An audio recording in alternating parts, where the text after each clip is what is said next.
The Young and the Restless, the terrifying Halloween night, the kidnapping that shakes Genoa City.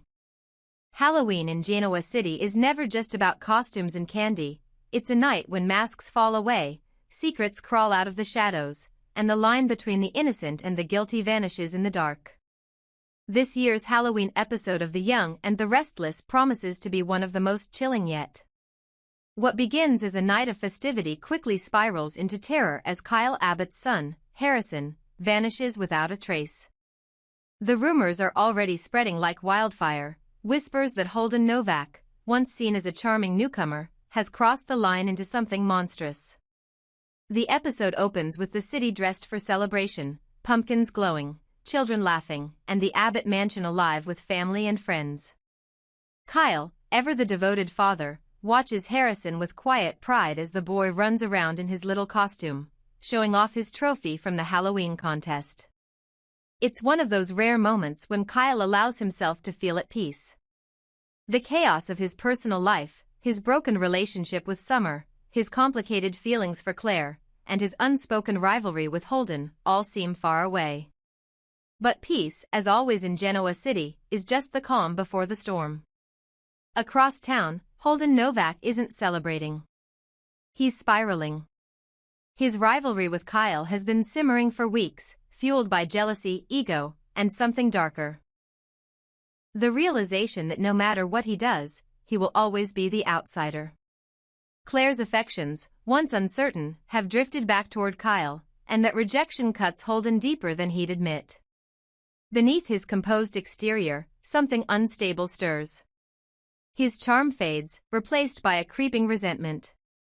The more he watches Kyle's life, the perfect father, the perfect son, the perfect legacy, the more the thought poisons him, that should have been me. By nightfall, the two men's tension reaches a breaking point. At first, it's just another argument, bitter words exchanged in front of others, raised voices echoing through the Halloween party. But there's something different about Holden this time. His smile doesn't reach his eyes. His calm feels forced. When Claire tries to intervene, he brushes her off, saying she'll see soon enough what kind of man Kyle Abbott really is. The room goes silent. For a moment, Kyle feels the hairs on his neck stand up. Holden leaves abruptly, his costume mask discarded on the floor like a warning. Hours later, the nightmare begins. When Kyle goes to check on Harrison, the boy's room is empty. At first, he assumes Harrison wandered off to play, maybe outside with the other children, maybe hiding to surprise him. But when minutes stretch into half an hour, panic sets in. His voice breaks as he calls Harrison's name through the house, each unanswered echo hitting him like a blow. The party turns to chaos. Summer arrives in a rush, her face pale, demanding answers. The police are called, the Abbott estate sealed off, and the quiet hum of Halloween joy is replaced by sirens and dread. Then, the phone rings. The voice on the other end is low, almost calm, too calm. "Looking for your boy?" it asks. Kyle's hand tightens around the phone. "Who is this?" The voice laughs softly. "You should know, Kyle. You've been pretending long enough." The line goes dead before he can respond. The room spins. Every instinct in Kyle's body screams one name, Holden. The thought is unthinkable, no one in Genoa City would ever hurt a child. Not even the worst of them. But Holden isn't like the others. The more Kyle remembers, the cryptic comments, the resentment, the way Holden's charm always masked something hollow, the clearer it becomes. This isn't about ransom or business. It's personal. By the time the police begin tracking the call, Kyle is already gone. Against every warning, he leaves the house, determined to find his son himself. The clues lead him to the outskirts of town, an abandoned farmhouse that was once used for Newman Enterprises storage. The Halloween moon hangs heavy overhead, lighting his path with an eerie glow. Inside, the wind whistles through broken windows. Every creak of the floorboards feels like a heartbeat out of place. He calls out Harrison's name again, his voice raw with fear. Then, he hears it, the faint sound of crying. Kyle rushes toward the sound, his heart pounding, and finds a small figure huddled behind a stack of crates. Harrison. The boy's face is streaked with tears, his voice trembling as he says, "Daddy, he said you wouldn't come."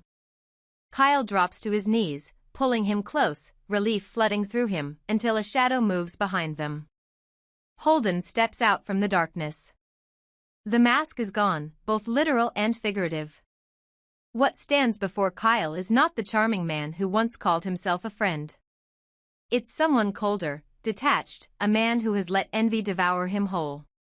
"You always get everything handed to you," Holden says, his voice eerily calm. "The company, the women, the family. I just wanted to see what it feels like to take something back." Kyle stands between Holden and his son, his protective instinct overriding fear. "You don't have to do this," he says. "This isn't you." But Holden laughs, a sound that sends chills down his spine. "You don't know me at all, Kyle. None of you ever did." What follows is one of the most intense confrontations The Young and the Restless has staged in years. The two men circle each other, words turning to shouts, anger turning to violence. Kyle lands the first punch, his desperation giving him strength, but Holden fights back, the rage in his eyes blinding. Harrison watches, frozen in terror, as the battle between good and evil, between sanity and madness, plays out before him. Then, as the struggle reaches its peak, the flashing lights of police cars flood through the broken windows. Sirens wail, voices shout, and officers storm the room. Holden freezes for just a second, enough for Kyle to grab Harrison and pull him to safety. The officers move in, but Holden doesn't resist. Instead, he smiles faintly, almost relieved. "You see," he mutters. "Now you know what it's like to lose something." As he's led away in handcuffs, the camera lingers on his face, not angry, not scared, but hollow. The look of a man who has finally crossed the point of no return. Back at the Abbott estate, the aftermath is heavy. Harrison clings to Kyle, afraid to let go. Summer watches from a distance, torn between comfort and resentment, while Claire stands silently by the door, guilt etched into her features. She had seen the darkness in Holden before, glimpses of it in his tone, in the way his smile never quite reached his eyes. She had ignored it, hoping it would fade. Now, that hope feels like betrayal. As the night ends, Genoa City lies quiet again, but nothing feels safe. The Halloween decorations still hang in place, mocking reminders of how quickly joy can turn to horror. Kyle, staring out at the sunrise, vows never to let his guard down again. "He'll never touch my son," he whispers. "Not ever." But deep down, he knows that Holden's shadow will linger, in his mind, in his fears, and perhaps, one day, in his return. Because in The Young and the Restless, monsters don't die. They wait. And when they come back, they bring the darkness with them. The words hit Kyle like a physical blow, "Shut up and go home. If you call the police, your son dies."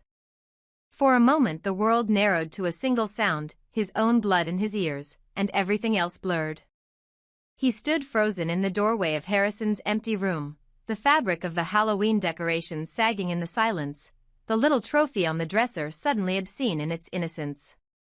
He heard the siren of a distant police cruiser like an echo from another life. Then, a thinner, smaller sound cut through the fog, Harrison's voice, whispered and terrified through the phone. "Daddy, please, save me." Kyle felt something inside him break and then rebuild into a precision of purpose. He crouched to the floor, cradling the phone as if it were his last fragile tether to his son. His throat closed with a sob he refused to release for long, the kind of sound that comes from a place where fear and fury meet. "Where are you?" he choked. "Harrison, tell me where you are. Tell me, who's with you?" Holden's voice on the line was eerily calm. The menace in it was not a shout but an intimate certainty. "You don't get to ask questions, Kyle. You get to choose." The man's pause was a scalpel. "Do you want him alive, or do you want the cops involved? Decide." Kyle's voice was ragged, every word sharpened by panic and a pledge that felt older than the fear itself. I will do whatever you want. Name it. Tell me what you want. I'll give it to you. Please, God, please, just tell me where he is. There was a soft, almost thoughtful chuckle on the other end. See? That wasn't so hard. The line buzzed. But this is more than money, Abbott. This is about letting you know what it feels like to be powerless. You'll see. The call ended with a click that reverberated like a verdict. Kyle stared at the dead screen as if looking at the face of the man who had just threatened his son. Then, like a switch, his chest heaved and he began to move. He dialed 911 with hands that trembled but did not hesitate. He told the dispatcher everything, the missing child, the earlier argument with Holden, the anonymous call, and the operator's voice was clinical, an island of protocol in the ocean of his panic. Officers were dispatched. They promised to prioritize it. They told him to stay put. He wasn't made to be told to stay put. Kyle did as he was instructed long enough to scribble frenzied notes, the time of the call, the exact words, the number associated with it, a burner, he suspected, untraceable in an instant, the last place he'd seen Harrison, the car keys left on the side table. He handed the phone to Summer so she could coordinate with the police and watch over the flailing, hysterical house. Then he left. Not because the dispatcher had told him to, but because there was something in his chest that needed to hunt. As he drove through the soaked, neon-slick streets, every light became a question. Every shadow that moved near the curb could be the van he'd been imagining since the call. He thought of his boy's small hands, the way Harrison had tucked the ribbon from his trophy into his pocket as if it were talisman. He cursed himself for not seeing it sooner, for missing the signs in Holden's tone, for laughing at the offhand digs, for allowing himself to believe Claire's thesis of misunderstandings between men. Regret was a hot, useless thing. He could not bring Harrison back with apologies. The police followed, their lights a strobe of determination. Officers combed the neighborhood, took witness statements from partygoers, recorded license plates. They ran the brief trace of the burner number and came up with a ping that suggested the call had been routed through cell towers on the edge of town, an area of abandoned warehouses and dead-end streets where reception wavered like a hand gone numb. It wasn't definitive proof, it was a thread. Kyle's mind was ablaze now. He cut through speculation and focused on the facts. Holden had been angry. He had motive that cut deeper than jealousy. It was humiliation, the particular, gnawing kind that festers into cruelty when loved things are visible and untouchable. The caller's line about powerlessness was specific, precise, like the echo of someone who'd rehearsed this exact emotional blow. Kyle hated the suspicion, hated that the bare possibility of this man doing harm to a child leaked right through him like acid. Still, he could not let suspicion harden into accusation until it was warranted. The stakes were too high for theatrics. He called two people, Jack Abbott and the detective he trusted from prior crises. Jack answered on the first ring, voice thick with the same raw panic. "Where is he, Kyle?" Jack demanded without breath. Kyle told him the basics. Jack made 4 lines of questions become orders. 1. Keep Summer and the house safe. 2. Do not go alone to any obvious hangouts. 3. Focus on the perimeter ping and the abandoned industrial strips. 4. Call him if anything moves. Don't do anything reckless, Jack snapped, but his voice betrayed the man who'd once charged headlong into fire. Detective Alvarez arrived with forensics, a map, and an officer who specialized in child abductions. They methodically took inventory of the scene, breath and sweat and coffee interspersed with technical jargon that belied the enormity of the human panic in the house. They checked the phones of every person who'd been in the Abbott home that evening. They canvassed the neighborhood for CCTV. An officer pulled up footage from a side street camera, grainy but something. A single dark van idling for a few minutes near the end of the cul-de-sac at 11:42 p.m., the time Kyle had last seen Harrison alive. Holden's name hung in the air like a bad smell. Detectives didn't make proclamations, they arranged the facts and let them speak. The facts were that Holden had been there, had left, had had motive, the burner number traced to the industrial strip, the van footage offered a potential route, and a child was missing. That pattern made a direction. It also made a portrait of a man who'd crossed a line. At the same time, the kidnapper's message wormed into Kyle's bones: "I'll make you watch." That promise didn't sound like a man seeking ransom. It sounded like a man who wanted to correct an injustice he believed Kyle represented. Kyle drove through the rain until his windshield was smeared with light and tears he did not allow himself to feel. He was bargaining with every version of God he'd ever ritually ignored. He promised blood. He promised anything. He tried bartering for his child's life like a man with nothing left to offer but his own collapse. Back at the Abbott home, Summer sat with the phone clutched in white-knuckled hands as Sharon and Nick arrived, breaths coming sharp, guilt and fury threading their expressions. Sharon's face was an open map of helplessness, every parent's worst nightmare in public and yet utterly alone. Nick's jaw worked, a man who had almost lost Noah not weeks ago and who wore the memory like a bruise. The room felt small. The sirens outside felt small. None of it could touch the cavernous fear inside Kyle. A message came from the detective. A trace was possible, a live ping if the kidnapper made a second call. They had to keep the line open, they had to be ready. They arranged for layered communications, police standby at Kyle's immediate location, trackers on the line, teams along the suspected van route. It was tense, surgical, the choreography of people trained for crisis. Inside his car, Kyle's reason and rage aligned into one thing: strategy. He would not be a man who only shouts threats into the night. He would be precise. He would use what he had, his resources, his family's network, every contact he had once scorned as Abbott privilege. He thought of Claire and how, 2 nights before, he'd imagined a future that might include her. Now that image was a blade against his throat. The idea of falling backward into that life, of letting complacency kill his son, was unthinkable. The burner phone vibrated. Kyle's body stiffened. He did not answer mid-drive, he pulled into a side street and killed the engine. The team hush-hushed into position. The detective whispered into an earpiece, the voice of authority asking the wrong question: "You want me to patch the call through to the trace team?" Kyle nodded, chewing the inside of his cheek. He put the vehicle into park and lifted the phone trembling to his ear. "Hello?" The voice on the other end was patient, like a man lingering over a painting. "Good. We're making progress." The respondent's words were a taunt and a roadmap. "You did well to get help." That was brave. A hollow praise that felt like salt in an open wound. "Now listen carefully. In 20 minutes, you will receive instructions. Follow them. If you deviate, nothing means anything. Understand?" Kyle's throat closed. "Yes. Anything. Please, whatever it is.